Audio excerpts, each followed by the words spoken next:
I don't know if y'all are hearing me yet, but it is got a good crew. I'm excited here.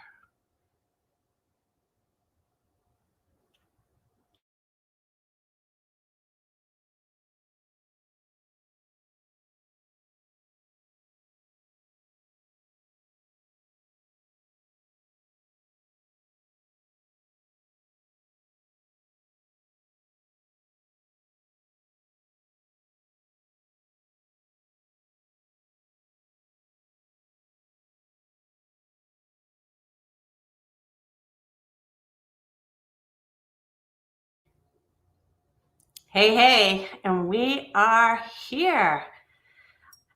Hey, Cirillo, good to see you again. Kevin Back and never left. That's right. I'm excited to have you both here.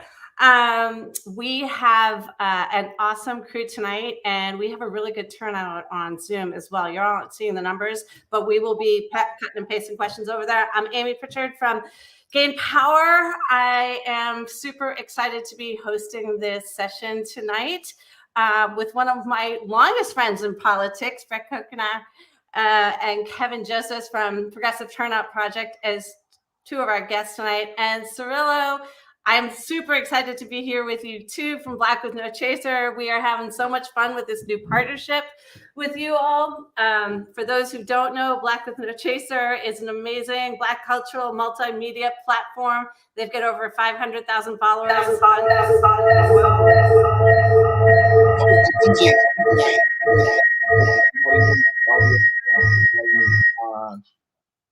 Has a DJ button. Sorry about that. She went DJ mode really quickly. Don't worry about that. Whoa, I don't know what I hit, but that was something. Anyway, I apologize for that.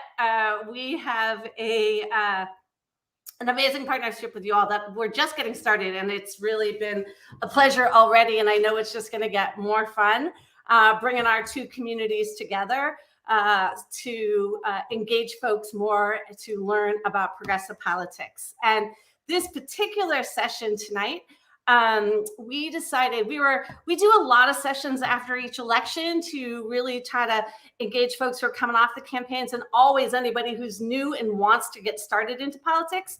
And we always do some really basic kind of like how to do your resume, how to do your cover letters, blah, blah, blah. And it occurred to me that a lot has changed in progressive politics in the last few years, particularly on the recruiting side with some of the bigger organizations and even some of the smaller ones. Many are using applicant tracking systems. Many are using executive search firms. And so I thought it'd be fun to talk to folks who actually did that work and get some advice from them. So Britt Kokena is here from Grossman Solutions, one of the top executive search firms in progressive politics. And again, Kevin Joseph from Progressive Turnout Project, which I'm going to go out on a limb here, Kevin, and you can correct me if you want. But I got to believe you're the biggest progressive organization right now. Which I think I'm just going to say is kind of crazy because I feel like y'all came out of nowhere. And you've been doing just unbelievable, amazing work. I think there's still folks in our world who don't even know who you are, but you are doing giant things everywhere. So I hope that you'll tell folks a little bit about your organizations, your work. I'm just giving a super brief intro. And then we've got a lot of questions. And like I said, we got a big crew tonight. So lots of folks, I'm sure, will have questions too.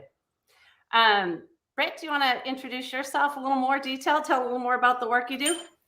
Sure. Thanks, Amy. So I'm Britt Kokena, and I'm the Managing Director of Searching and Recruitment at Grossman Solutions, and I've been here for about 4 years. Started my life on campaigns, and at some point when my belongings were in 3 different states, I decided I wanted to settle a little bit more. And so started working for SEIU in Washington, D.C. And then I spent a dozen years at Emily's List, including 5 as the chief of staff. Did a lot of hiring there in my role at Emily's List. I then decided I wanted to transition to a little more advocacy, less electoral. And so I was the executive director of a mid-sized not-for-profit. And then I spent 4 years at Greenpeace, where I managed the digital communications, the communications and media team, grassroots organizing team, and was on the executive team there. And so I sort of took all of that experience into my work now, managing the executive search practice, which is definitely not something I ever thought I would end up doing. But it's really fun, and it lets me sort of make an impact on all the different issues that I care about, right? Because there's so many, from racial justice to the environment to women's rights, et cetera, LGBTQ movement. And so it lets me kind of help all of those movements in a little way. Oh, okay. I thought that I disappeared for a second, but I think that it's just on me. In my day-to-day, I work with a lot of progressive organizations, campaign organizations, to help them find the best talent. I do more searches at the executive level, but I also have clients that I work with that we've done a lot of searches with. And so sometimes that's also at the mid-level. I talk to a lot of people about their career, where they want to go, what they want to do a little bit of management consulting and career coaching with some of my clients and individuals as well. That is my very short, hopefully short enough introduction. I live in Tacoma Park, right outside DC. I am a very proud Ohioan who never wants to return. And I live with my wife, 2 boys, a dog, and 2 cats. That's me. Awesome. Kevin, tell us more about your story. What brought you to your current job, and a little bit more about what you're doing at it.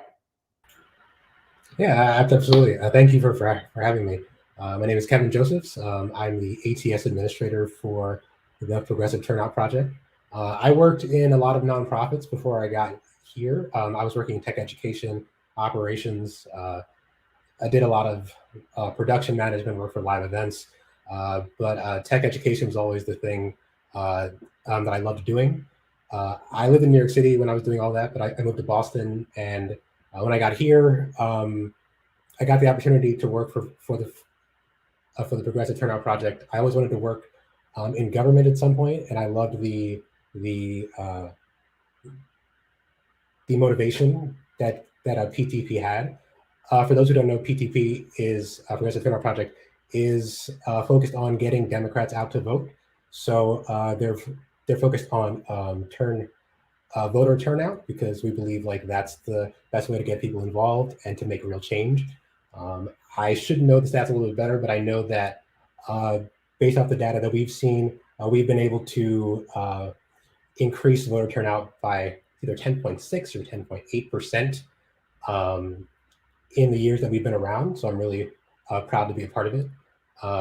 Right now, I work on the HR team on the talent side. So I work with talent manager for the recruitment. I'm an ATS administrator, which means that I configure the ATS that we use to get candidates in the pipeline and to make a good and easy hiring process for the people who apply to us.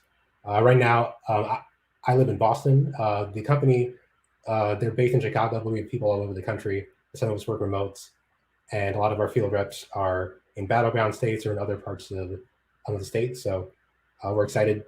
We're going to have a big cycle here in 2022. We're going to be doing a lot of hiring for the races that are going on. So I'm excited to talk to all of you and hopefully give some information that'll help you in your careers.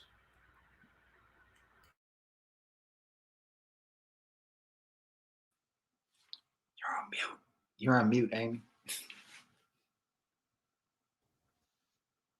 I was going to say, if you want to jump in, I was going to say, we got a bunch of questions, but I love watching you go at them, Sterla. So you take on a few and I'll jump in too. I certainly have a bunch of my own. No. Yeah, look. Yeah, and I would say, Britt, Kevin, y'all are the first. It's like a little different for us right here. Our first 2 lives were more so dealing with NGO or nonprofits that are like in the space doing progressive movement work, and so a little bit different because we're trying to really get to the heart of who those organizations were, as opposed to what they were saying on their websites and what they were doing in their work. But more importantly, though, like who are they going to be to their future employees, right? And really try and dig deep on the culture and asking really, really tough questions. And sometimes, sometimes I really didn't know. I can tell it was like it became like this jostling match between me really and them But quite frankly, I didn't really care because my interest and our interest really is to make sure that people that apply to these positions, who are coming into these roles, find the fit and the culture that really speaks to them as a human being, and then attach that to the actual advocacy work itself. And so, with that being said, though, I think the first question right off the bat, and then this is really to either of you, right? And so you all have seen like a bunch of resumes over the years, obviously. And so are there some like top line tips, like do's and don'ts for staffers, political staffers, or what have you, that you can give to folks who are watching this that they can find helpful?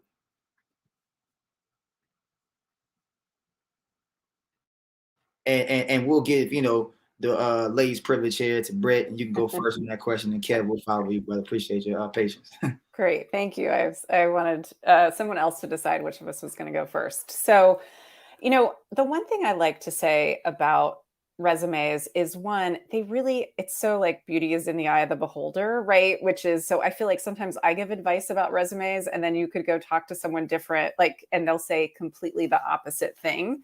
So try to keep that in mind. It is a tool to get you in the door, right? And then your interview process, your cover letter, all of those things are really going to help make the process. So first and foremost, I would say if you're at the beginning of your career, you should keep it short and sweet, right? So a one-page resume, if you're sort of in the first, 5 or so years of your career, I think is pretty good.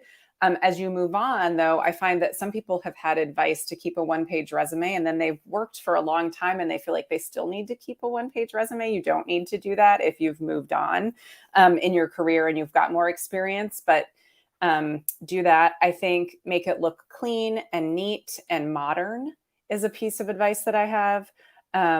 Make sure that under your bullets, you start with the most important accomplishments of what you did, and then it highlights the diversity of your experience. So if you were a deputy field director and then you became a field director, some of those responsibilities were probably the same. So make sure you're highlighting what's unique in each of those roles as well. I would say, the other thing I would just say for political people, and then I'll turn this over to Kevin, is if you are on campaigns and have spent a lot of time on campaigns and you're thinking you want to move to maybe a not-for-profit or an advocacy organization that does some political work, make sure to look at your resume with an eye towards sort of more common language. So oftentimes in politics, we talk about cycles, but not everybody knows what a cycle is. So you might even just say during a 2-year period, or make sure that the language that you're using is not so insider that someone who hasn't been on a campaign doesn't understand it. Kevin, I'll turn over to you. Yeah, I think from my experience too, I'll pick up on one of the points that Britt raised was, I think that there is no, I guess, like perfect resume advice. I know for our company, our hiring managers go through the resumes themselves, so we don't have an ATS system that basically just like blocks people automatically, or have a screener. It's each hiring manager knowing what they're looking for and looking through resumes or looking through video interviews and seeing if there's just enough of the different kind of experiences that they would like to learn more about. I would also agree with Britt, just keeping it sort of simple, especially because you have to just consider that, there are going to be so many resumes out there. So if you can just really, focus on the job description itself and see the ways that you align with it, or the experiences that you have that might not tie in so directly, like in the most explicit way. But if you can make it compelling to tell the story, that the hiring manager can see how your experience in this one place could really help them in this role, that's the best advice I can give. Just because for me, I never worked in the political realm before, and I wasn't sure if my experience in nonprofits would be helpful. But I could see now that all the experiences that I've gotten, they were really helped. They're really helpful to the company in ways that I wouldn't have thought like a year or two ago. So just be confident in the fact that your experiences really prepared you for, let's say, changing industries, or if you're in this industry already, just making sure that you're amplifying how you can be an asset to the company that you're applying to. Oh, and also I'll address one question that came in the chat. Someone asked if they have some camera shyness, because with PTP, a lot of the time we have people do sort of on-demand video recordings. So you're answering questions on video. That is tough. I know, like I feel awkward sometimes doing those video interviews. But my advice is that use that to your advantage. Just because sometimes what a resume won't say or can't amplify as much, I would say just use that opportunity to show your personality, to explain a little bit better, more than like a paper format would, and just see it as something that can help amplify you, rather than feeling nervous that you're going to look awkward or anything like that. Something like that. Appreciate that, y'all. I really do. I got a quick follow-up, and really quickly, because I like a lot of these questions they have, I think is really going to tie into the follow-up, because I think, Kevin, you hit on something, which is that you come from a atypical kind of space when you come into the political space as a new employee, as a new advocate, or what have you. And then obviously, Britt, you come with a laundry list of experience in political spaces.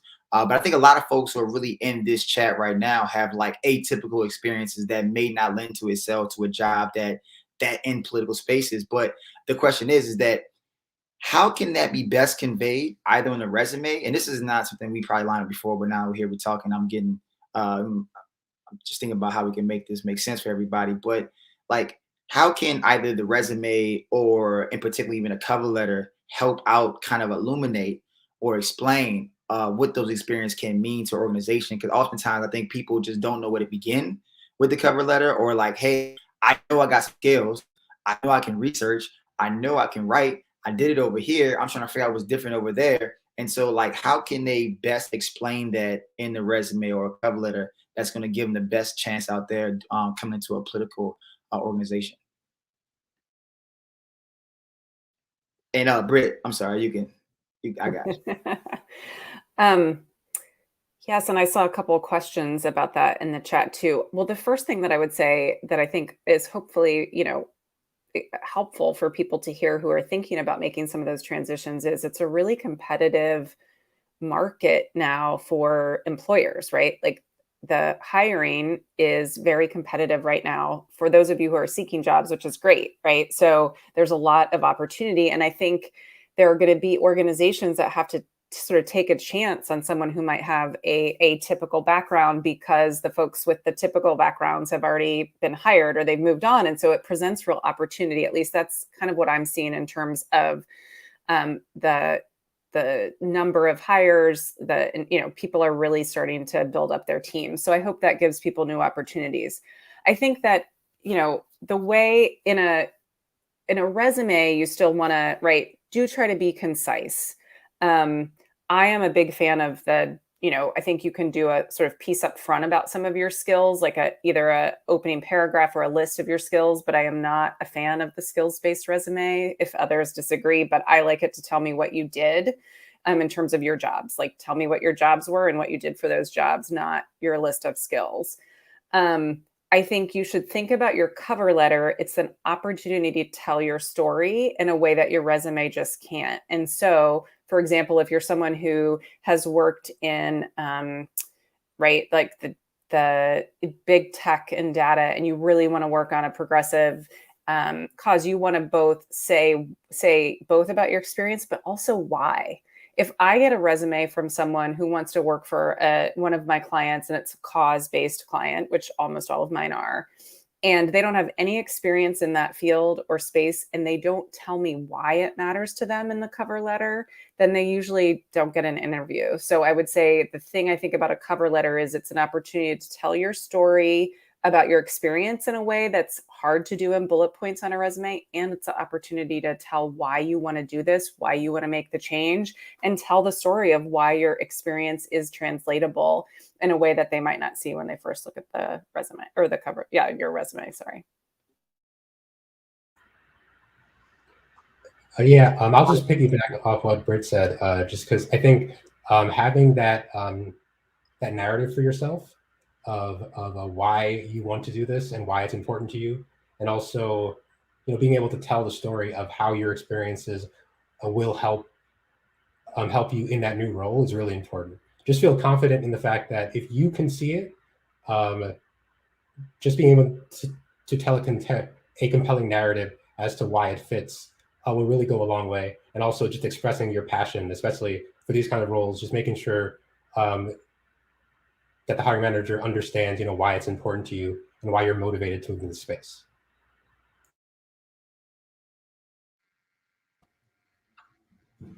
I just wanted to plus on that too, because I feel like there's a lot of debate right now about cover letters. It seems to be everyone's hating on the cover letters right now.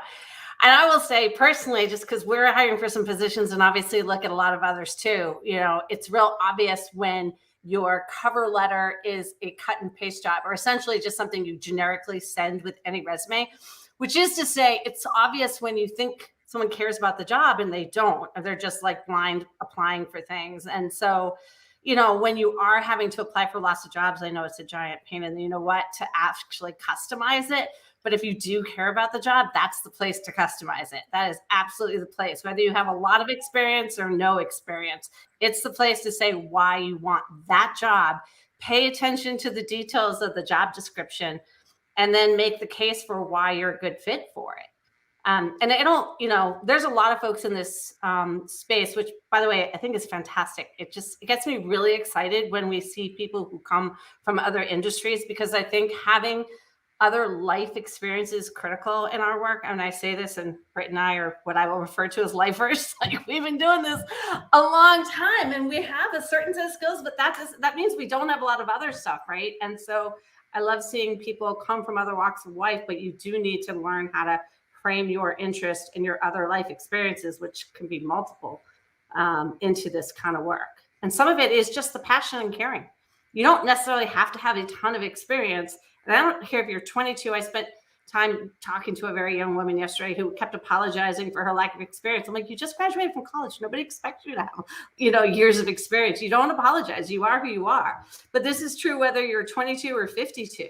The thing that matters, I think, most is some skills and a deep amount of passion.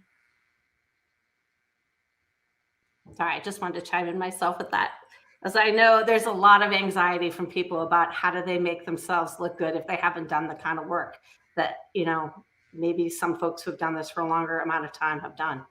I'm also excited, Kevin, that you're with us and that you come from not from the political space. That's great. You're a perfect example of it's certainly doable. It's more than doable, Kevin, I have a follow-up for you just on the ATS, because like I said, I was very specific about wanting you here tonight. And you already said something that surprised me a little bit, which is you said you don't use the ATS, right? Or at least the hiring managers don't. But so I'm curious what you do use it for, but also I assume it still standardizes some of the applications. So what are the things that what are tips for folks who do need to apply through applicant tracking systems? Yeah, so just to clarify, we have an ATS system that candidates come through, but we don't. But it doesn't do much like automatically like parsing people out. I think we do have some questions like let's say, for instance, if it's a role where you need to travel, I might ask you a question about traveling, and if you say no, it'll eliminate you, let's say. But for the most part, people come through our ATS system, and our hiring manager looks through basically every resume that comes through. So that I'm the ATS administrator, which means like I configure the process. So it's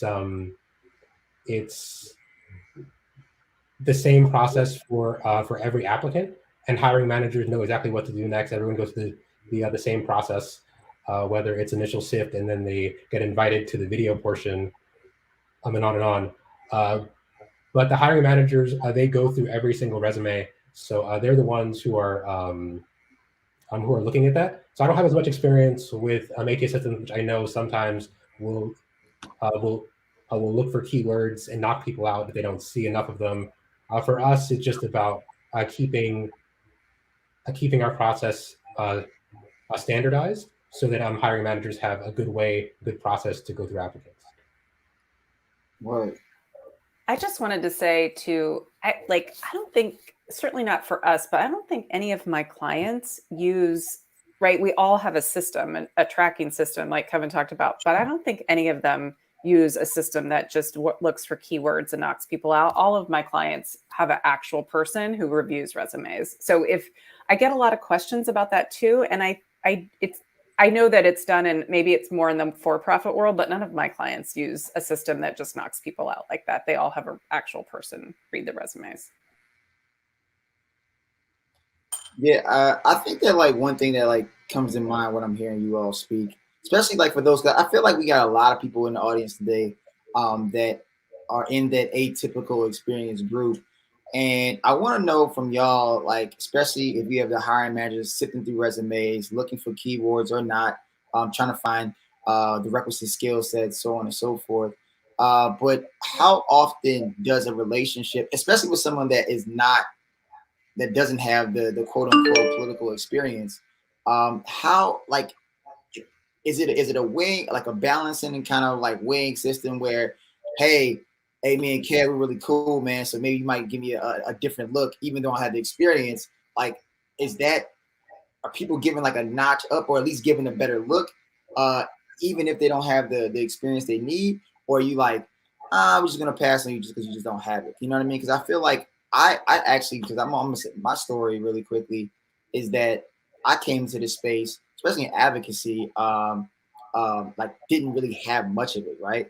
But I had some skills and I worked on the hill, but it wasn't advocacy. And I jumped in the nonprofit space and somebody took a chance on me, but it really was because of relationship. And I would be lying to you right now if that the position I'm in right now and what I do was not largely in part because of relationships. And so, like, how often does that weigh in on a decision on, you know, you all giving the candidate a real look?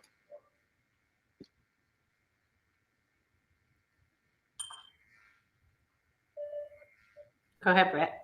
All right. So I think having someone who knows you, who can put in a good word for you, I think is always helpful.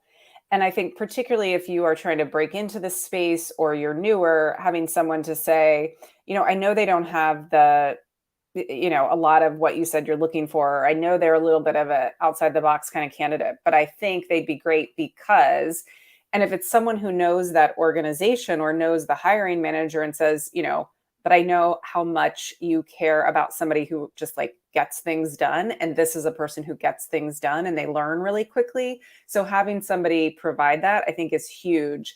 And also, right, because a lot of our work within the advocacy space is about relationships, right? We're also really likely to talk to someone who a friend of ours recommends, even if they aren't the right match. And so maybe they'll be the right match for something in the future. But I think having somebody who knows you and can put in a good word is always helpful. I agree with that. Just because even if you don't have the exact experience, I think just having that relationship will, have someone linger on your resume or your cover letter a little bit longer. If you have someone to vouch for you, it definitely is important. I know with my company, I'm not sure how much it plays a part. I know that more recently we've been focused on, how do we create pipelines for people who have worked in the company or are currently working in the company at one role. If they want to progress in their career to another, can we make space for them? That's definitely part of it too, like getting sort of sometimes getting your foot in on the ground floor and then making an impression so that you can continue on. But definitely being able to have someone vouch for you, whether it's in the company or a relationship that a hiring manager has, that's really helpful. Yeah.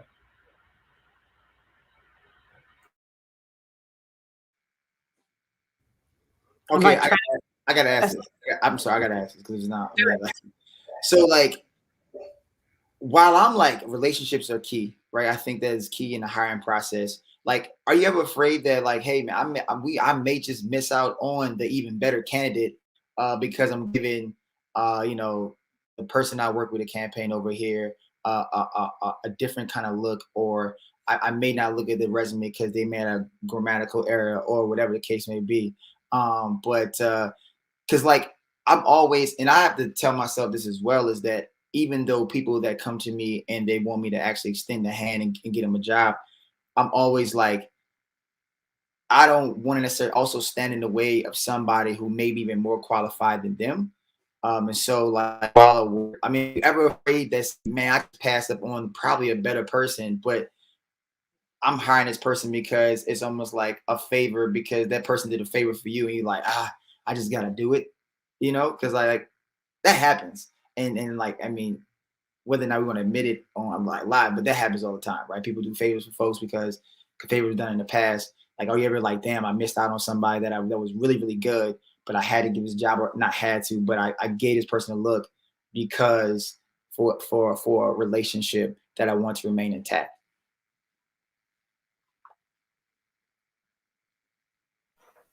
All right. So I think my take is people, right? You give a look, but you don't, I don't know. I haven't hired someone as a favor. Like that's what I would say.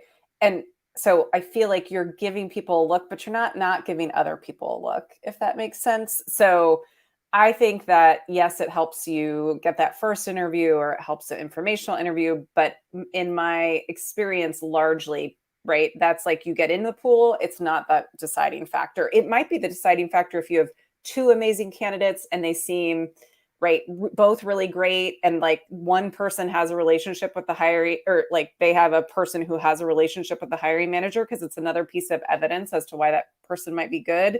But I, by and large, don't think that folks are getting hired in that way. That's my take.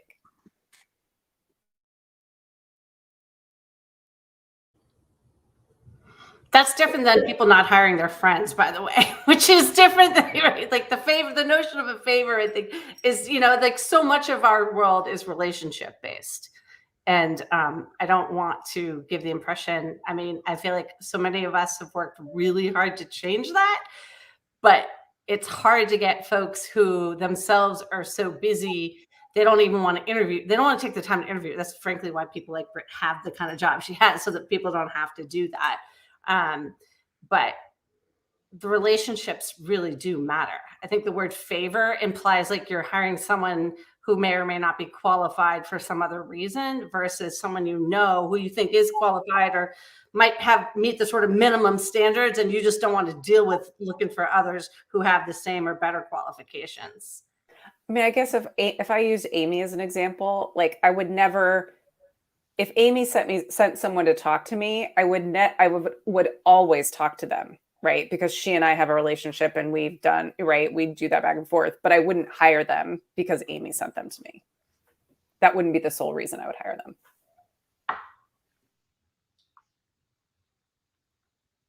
We got some good questions out there, y'all. By the way, y'all sending really good questions. I'm like, wow. We're gonna try to get to as many as we can. We have about 25 minutes or so left on this live with Kevin and Britt. And again, if y'all are just tuning in, you can share this live feed with your folks and your followers out there. That's fantastic. Inviting. I just want to keep it as we like midway through. These are going to be ongoing, and there's going to be more organizations that's going to be coming to the table. And so if you feel like, hey, that wasn't the best fit for me, or I didn't get the best advice, or whatever the case may be, right? If you feel like you're not getting fed, come back again, because there's other opportunities out there to kind of get the information you're going to need to be most successful as an applicant out there in this, very, very competitive market. Because to be honest, y'all, many people are going to be going into these races, but there's always a transition, y'all. I just want to say this to folks. Every time there's midterms or there's like the big election year, presidential, there's a transition. And people will be leaving organizations, nonprofit NGOs, right? And going into campaigns. And there are folks that will be leaving campaigns and say, you know what, though? I spent my time, my candidate didn't make it. And y'all going to be coming back into the actual, kind of this advocacy political space. And so, kind of think about that as you think about the timing of stuff too, though, right? January, February, people are going to be staffing up on campaigns and trying to think about who do I need to contact now? Who's working on these campaigns? What issues are at the heart of particular organizations? If a progressive turn project is one, so on and so forth. Is like, how do I then align myself in interest with people that are working on these campaigns and coming from campaigns? Because that's part of the process too, though. I know it's because of the question out there. about how you reach out to people in the industry who don't know you for an informational interview. And Kev, what do you say to that, bro? I mean, like, how what's the process on giving somebody some solid info on how they can go about reaching out to people? Yeah, I think LinkedIn can be a big help to this. Whether it's the if the organization has a website where you can see their team, or just find them on LinkedIn. And I think just sending people a sincere a message about you wanting to either get into the industry, or you being interested in in that organization specifically, and just being sincere about needing some advice, wanting to I guess up your prospects. That's the best way to do it. You're probably not going to get like 100% return on that, but if you do show your passion and just show that you're appreciative of their time, I think that there are more people than you think that would want to help out in your process that way.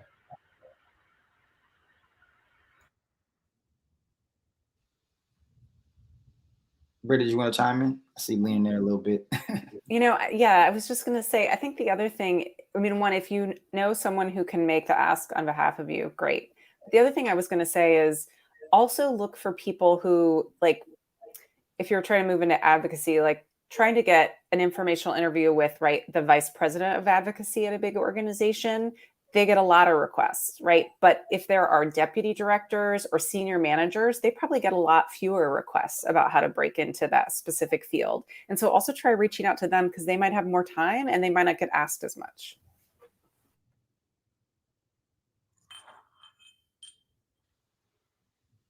There's a lot of questions, y'all. It's I know, I'm like, and they're good questions. They're like long questions. They're great. Like scanning. Wow. I'm scanning. Amy, if you want to take one of these, go right ahead. Oh gosh.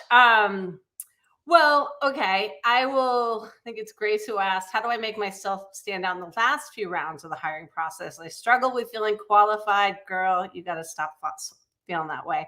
And feeling like I feel like a good fit in the initial phase, then get rejected, or what's so like, how do you stand out? How do you've made it through a couple rounds? I guess that's how do you start winnowing people down to? Maybe that's a slightly different variation on the question, but what more can folks do? They've made it through the first round. They've got the skills. They've got the basic background. Then what? You want me to go first again? Yeah. Okay. So I think that a couple things for this person to think about is, first and foremost, when there are multiple rounds of interviews, you can feel like you're getting a little stale in your answers. But if you're interviewing with different people, don't hesitate to use some of your best answers from previous rounds. So now, if the same people are there, you probably need to use different examples or check. But if you're interviewing with new people, it's okay to use some of your same examples, because they clearly worked in your first couple rounds. So that's one thing that I would say. I also think if you feel like those later rounds are harder, there's something that's different, right? Are your initial rounds with one person, and so you're doing better one-on-one, but you're having a harder time in a panel interview, like because it makes you more nervous, or it doesn't feel like you can connect as much. So try to figure out if there's a pattern there about why it might feel different for you. And also, I think, remember that the further you get, sometimes the more detailed that you're getting into the job description.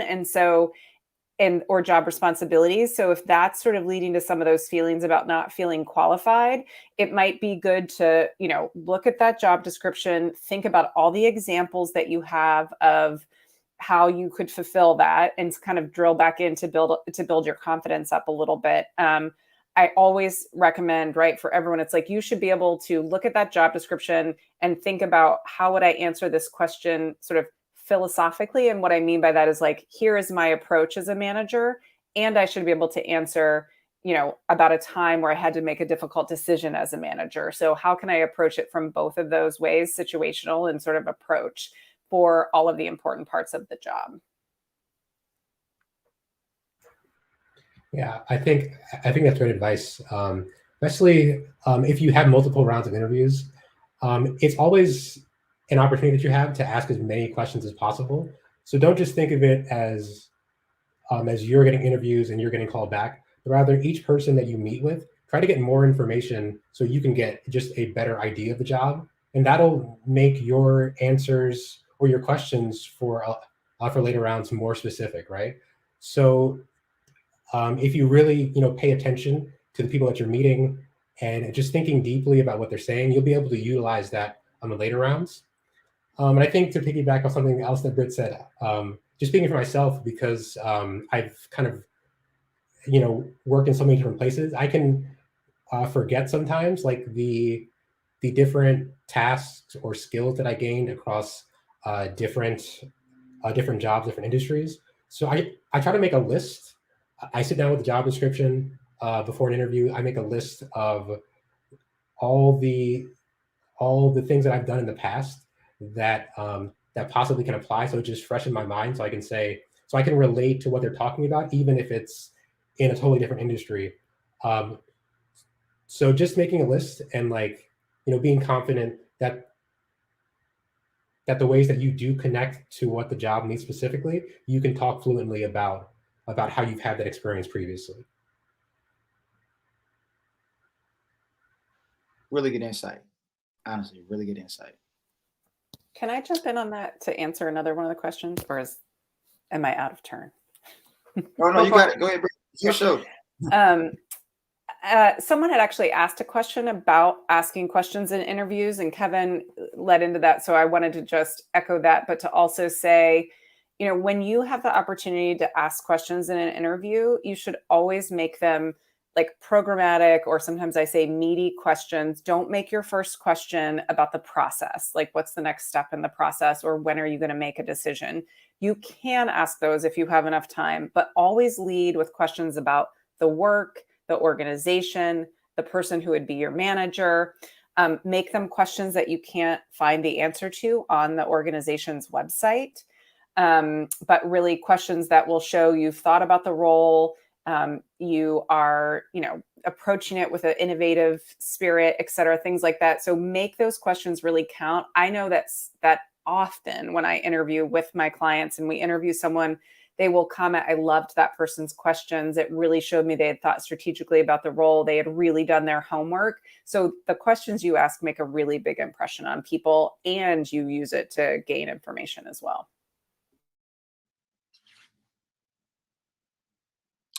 And I haven't interviewed in a while, so I'm really just I have all kind of questions. I remember last time I went to an interview process, it was it was a series of interviews, but I didn't know who was going to be next, right? I know it was going to be a panel. I didn't know if it was going to be, I didn't know it was like a pecking order where the first person was, that was just kind of informational, and then so on and so forth. Like in y'all experience in your organizations and organizations you work with, especially with Britt, do they give you like a lineup, like, hey, look, you got 6 interviews about to happen, depending on whether or not, you get to the 3rd, 4th, 5th one, right? Because they're not guaranteed. But at least if they had like a roadmap of, hey, here are the 6 people that's going to be in front of you. So then they can then actually, for example, if Britt was the last person on a totem pole, but I'm talking to person number 1, or Kevin was the 5th person, I'm like, hey, look, I got Kevin in a few days from now. I got Britt next week. Is there any insight that you can offer about them? Are those questions good questions to ask, so people can kind of get a better understanding about who the person is in front of them? Or is it just hope to God y'all figure it out, and then God bless you on whoever you get in the interview process? And did that make sense? I think so. I mean, I was going to say, I think one, you definitely should feel empowered to ask if they don't tell you who you're interviewing with, right? Like if you're going to go into a panel interview at an organization, saying to the person who's setting it up, if you could send me a list of the attendees at the interview or the interviewers, that would be great. So that then you can go do your research on who they are and what their role is at the organization. I think asking a question is appropriate if like if you're let's say you're interviewing with the hiring manager, and then the next round is a group of who would be your colleagues or peers, a question to ask at the end of that interview, if you know you're moving forward, or if they said that would be the next step, you could say, what do you think is really important to the folks I'm going to interview with for the person in this role? Like, use it to get some information. Or similarly, if you're interviewing with someone who in the organization's hierarchy is below the next person you would interview with, I also think it's, saying to them, I'd love your insight on what it's like to work with Britt, and any advice you would have if I were to move forward and talk with her about what's important to her in the role. That's a good one.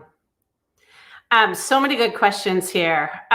There's a couple questions. One I want to flag because I think it's a particularly relevant one for people who do a lot of political work or generally work in our space. But how do you deal with like resumes, or how do you deal as the applicant for folks who have very short jobs, or frankly maybe left a job? How do you deal with explaining that?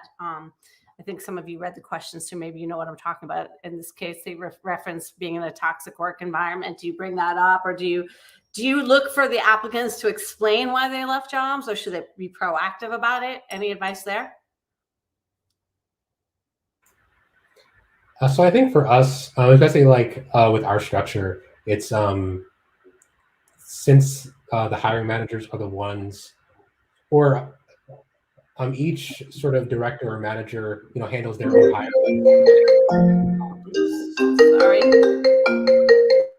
I think that it will be like specific to them, but I don't think that you need to necessarily be proactive in the way that being apologetic before that it's important to someone. I guess like my advice would just be to have a succinct answer.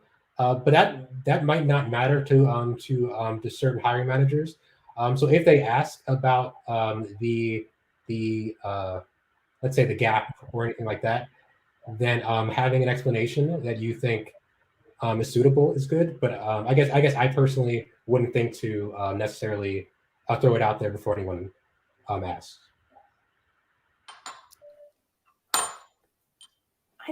I might disagree with Kevin a tiny bit on this one. So if you're applying to organizations and you've primarily worked on campaigns, so you've had short stints, in my cover letter, I might say I've loved my time on campaigns, but really looking for a place where I can settle in, for the foreseeable future. Or I might just say something that indicates that I am interested in staying at a place for a longer time, because I do get that question from my clients if someone has been in different roles. And I think I also saw that question, like, right, if you've also been in a toxic environment, which was part of it. I think if you're asked about why it was a short stint at an organization, I think you can say, if it's been very public, the way it is, you could say, it was a really challenging work environment for me, to be honest. And quite frankly, it's public if you want to look it up.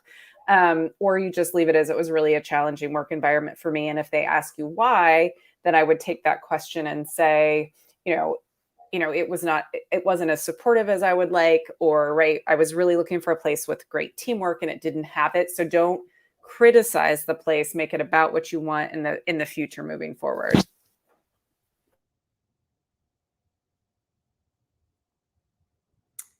Couple other good ones here. What about jobs that are reposted? Someone referenced applying for a job, not getting it, then seeing if, like, should you reapply for it, or check in to see if maybe you might fit now?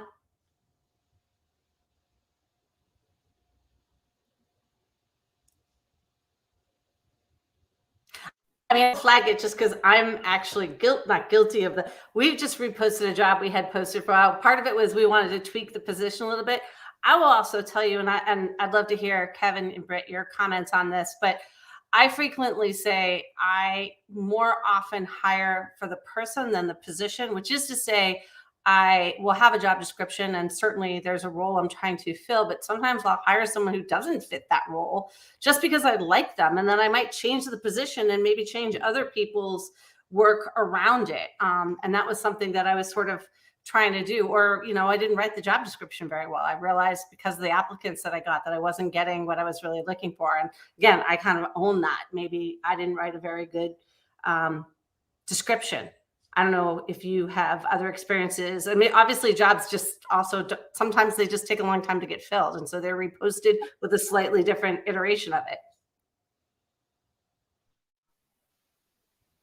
Want to chime in on that one, Brett? Or Sure. So I think if you were really interested in a job and it came up again, you should definitely apply again. Like Amy said, you know, you have no idea why they didn't fill it, right? It could have been the person went out on leave and they paused it and they're just starting again. It also could be maybe they had a couple, like they had one or two great candidates, but they didn't have enough to build a pool. Maybe you were one of the one or two great candidates and they just, right, haven't had the time to reach back out to you. So I think if it was something you were really interested in, I would definitely apply again.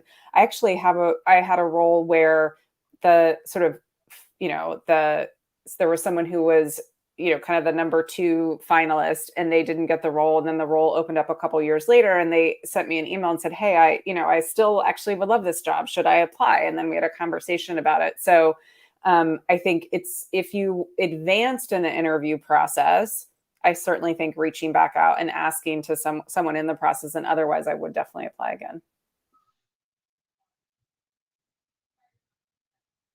Absolutely. And this kind of and Richard Lee, he actually had a question which was about, you know, do hiring firms with the talent being so fierce, do hiring firms to make themselves more attractive to, like, you know, female or women candidates, candidates of color, and LGBTQ candidates, do y'all do anything? And I think that, like, in the very, like, short answer, I think what Amy was talking about and what Britt was talking about, which is yes, there are times in which, like, when you're not getting the applicants you need to take a hard look at that JD or job description and figure out whether or not it's actually, like, creating barriers for people, because it's not really showing up from the language side correctly or what it needs to be. And so yeah, oftentimes, like, I remember when we did the same thing at a couple organizations I worked at, where literally we would be like, hey, the pool's not as big enough. Maybe we didn't do this. Maybe we didn't say that. Let's go back and figure out if it's, like, gender appropriate. If it's you know, affecting marginalized folks coming from communities of color or what have you, person living with disabilities, whatever the case may be. We want to make sure the language is as expansive and, like, kind of open as much as possible to get the widest you know, applicant pool. And so yes, I think that hiring firms do that when necessary. But I mean, Britt, Kevin, you all may have different thoughts about it. Yeah, I think it's definitely like a moment where I think more organizations are, you know, thinking about how to, you know, make clear that they're trying to appeal to sort of to, you know, different demographics. I'm not sure if companies orgs do enough, but I think that it's something that's coming up in a lot of organizations. You know, benefits package in ways that they are you know, thinking about how they communicate their company culture, whether through their website or through job descriptions, with the job description itself. So I think that that's something that that's going to be needed, especially as Richard mentioned, that the I guess market is, you know, sort of I mean, his words, it's a fierce market. So I think that that's something that's going to be needed to, you know, attract just a more talent. But I still think there's like, you know, tons of work that needs to be done on that. Yeah, I would. Oh, sorry. No, you go. I'll follow up. I was just going to say, I think, you know, absolutely right. The recruitment of strong and diverse pools for all of our clients is really important. For us at the firm, over the last 5 years, over 70% of the people we've placed have been women and over 50% have been people of color. So that is, in the recruitment process, is incredibly important. And I think there are a lot of ways, right, as you were saying, which is when you look at do I have the right job description? Is it inclusive? What does the leadership of an organization look like? Where is the organization sort of on their path around, you know, social and racial justice and their commitment as an organization? And all of those things go, you know, factor into the kinds of candidates that they are able to recruit and retain in their organization. I was going to, and this has come up in the last couple of calls, and I hope it continues to come up. You know, someone asked about their college degree or education criterias, and it's come up in various sort of different ways. I will say one thing that, and again, only speaking for myself, and I do want to hear from Brett and Kevin on this, I am more passionate than I've ever been, and this doesn't in any way to diminish education, but I have formal education, that is. I'm more passionate than ever about making sure, and we state very explicitly that we don't believe you need a college degree for most of the work. And that doesn't mean to, in any way, shape, or form, to diminish college degrees, but it is to elevate life experience, especially for those who may not have a degree and often are overlooked because of that lack of degree. Now, there are lots of places, and frankly, I've experienced this myself because I do a lot of work in the international development world, and they won't even look at me because I don't have a master's degree, for a lot of projects. They'll hire someone who's 24 years old who has a master's over me, who has 20 years and worked all over the world, right?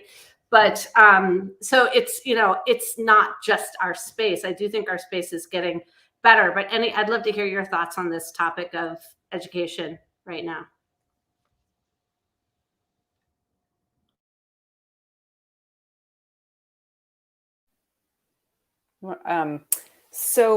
Well, I'm really excited because more and more of my clients are removing, right, the education requirement from their jobs, and are open to, right, life and professional experience.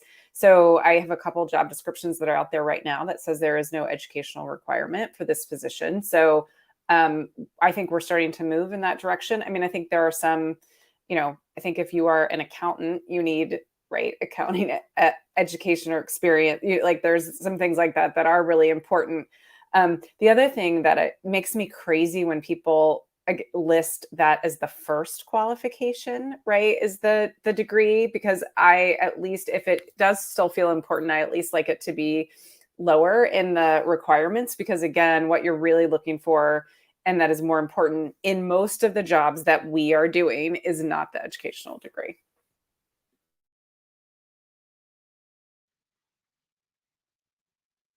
Yeah.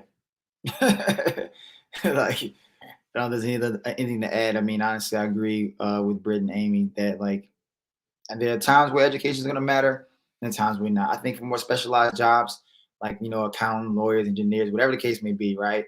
If you're a software engineer, whatever, like, there probably going to be some formal education you're going to need, more likely than not. But, outside of that, especially for political roles, if you worked on campaigns, you did a certain, like, you got relationships in Florida, the person that never lived in Florida, that never has no substantial context in Florida, I'm taking the person that has substantial context in Florida, who worked in particular parts of Florida, who can jump on the ground immediately, or at least give some type of advice, strategy wise, or have a certain level of philosophy about what we need to do in an approach to the work, as opposed to somebody coming here with a master's in, let's say, political science or whatever, right?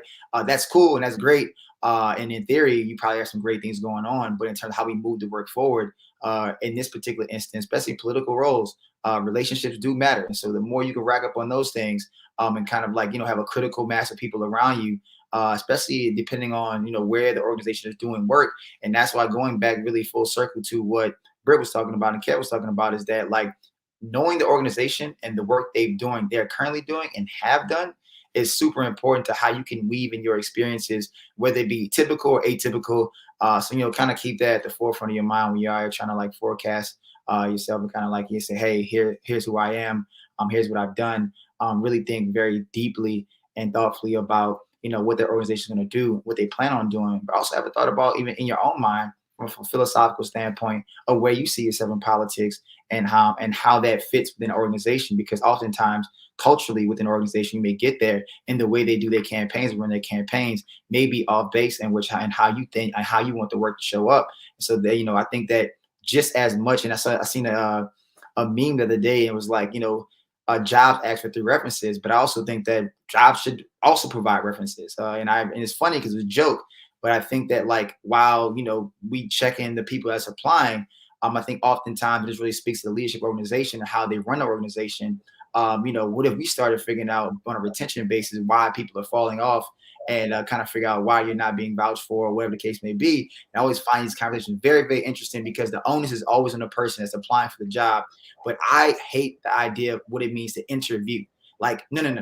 You're getting interviewed too. If I'm sitting in front of you right now, you telling me that I'm worthy and well qualified based upon the four corners of my actual resume and cover letter and whatever else I've given you.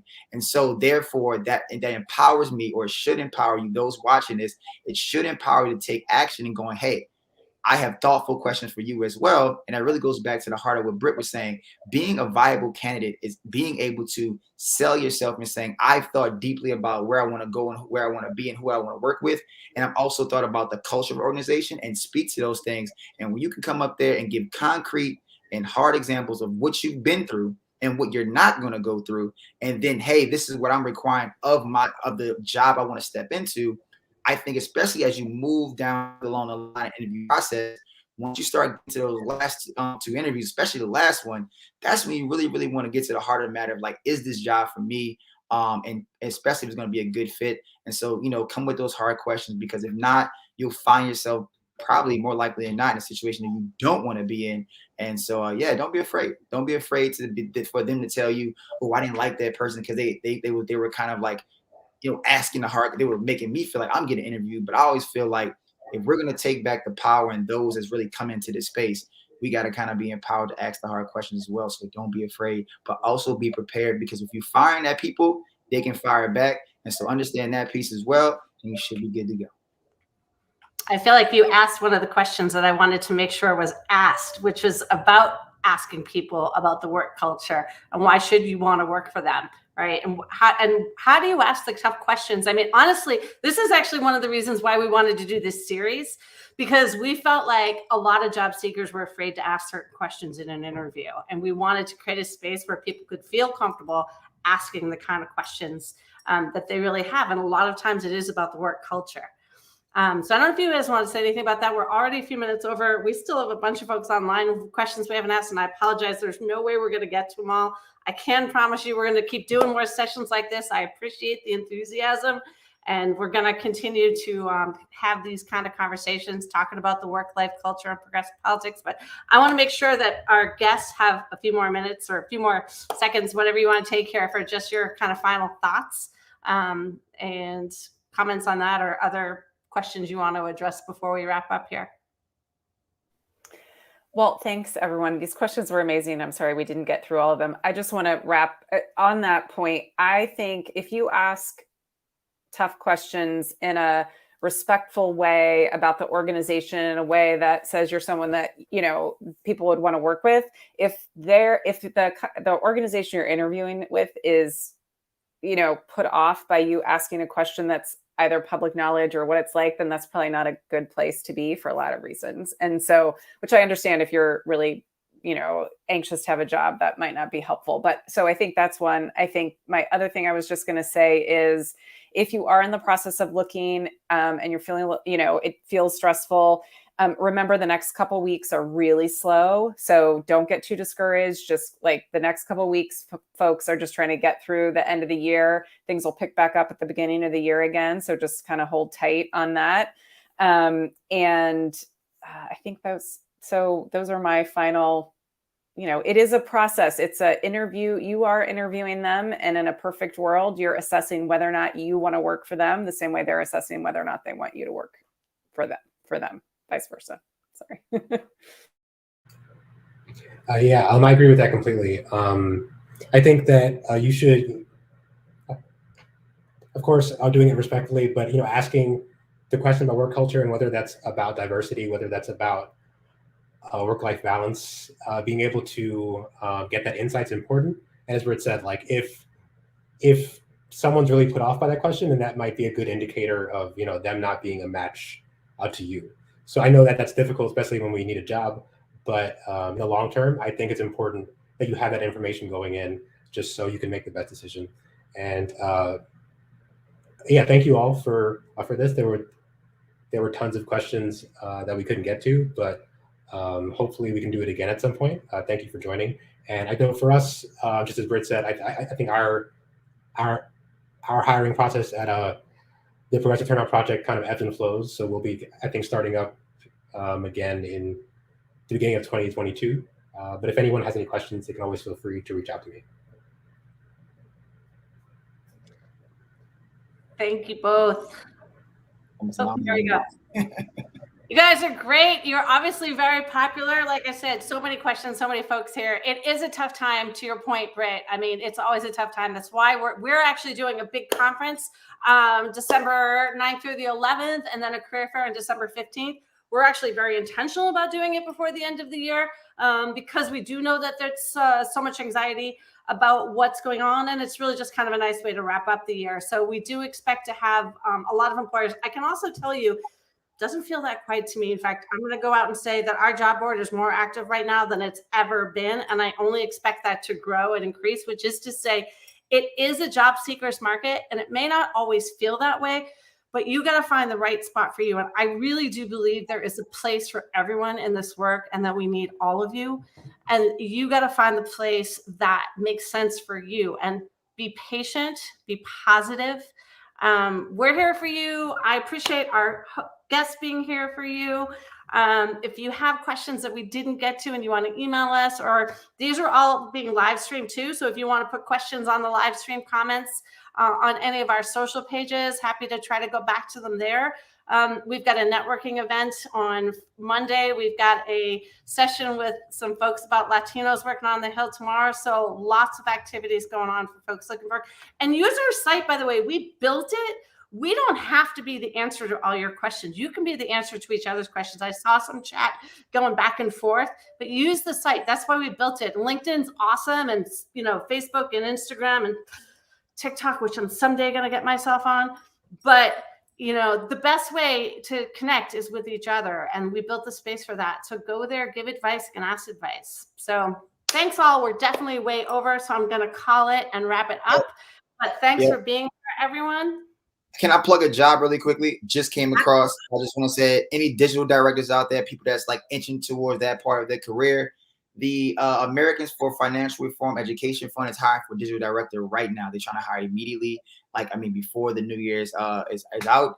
And so look, you can actually, if you got pen and paper right now, you can actually email me at Cirilo, CIRILO @blackwithnochaser.com. And then I can forward you the information, and then you can take it from there. Everything will be in it. So good luck to everybody out there. And Thanks, everyone.